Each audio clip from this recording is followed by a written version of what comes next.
Airport থানাধীন উষা বাজার এলাকা থেকে সন্দেহভাজন দুজন বাংলাদেশি নাগরিক আটক করে পুলিশ এবং নিয়ে আসা হয় এয়ারপোর্ট থানায়। এই বিষয়ে এয়ারপোর্ট থানার ওসি সুমন সিংহ জানান, উষা বাজার এলাকা থেকে বৃহস্পতিবার সন্দেহভাজনভাবে ঘোরাফেরা করার সময় দুইজন বাংলাদেশি নাগরিককে আটক করে পুলিশ, যাদের মধ্যে একজন পুরুষ ও একজন মহিলা রয়েছে। একজনের নাম শেখ রানা, বাংলাদেশের বরিশাল জেলার গাসালকান্দিরা বাসিন্দা। আরেকজন রফাজা আক্তার, গোপালগঞ্জ জেলার দক্ষিণ গঙ্গারামপুর এর বাসিন্দা। তারা অবৈধভাবে বাংলাদেশ থেকে ভারতে প্রবেশ করে। তাদের কাছে প্রয়োজনীয় কোনো বৈধ কাগজপত্র নেই। শুক্রবার তাদের আদালতে প্রেরণ করা হবে এবং আদালতের রায় অনুযায়ী পরবর্তী ব্যবস্থা গ্রহণ করা হবে।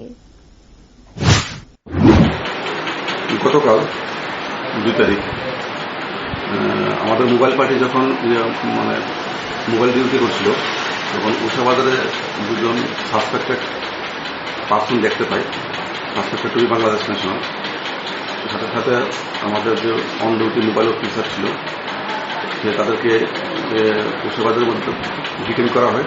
ডিটেইন করে তাদেরকে প্রাথমিকভাবে জিজ্ঞাসা করে জানা গেল তারা বাংলাদেশ ন্যাশনাল এবং ইলিগাল ওয়েতে ইন্ডিয়াতে এন্টার করেছে।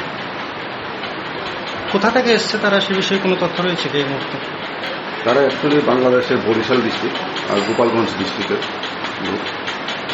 তারা এর আগের দিনই ইন্ডিয়াতে ইলিগাল ওয়েতে এন্ট্রি করেছে, হিন্দু বাংলা বর্ডার ক্রস করে।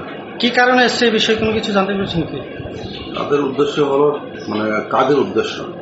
তারা হয়তোবা ত্রিপুরা থেকে অন্য কোনো স্টেটে গিয়ে তারা কাজ করবে, এরকম ধারণা।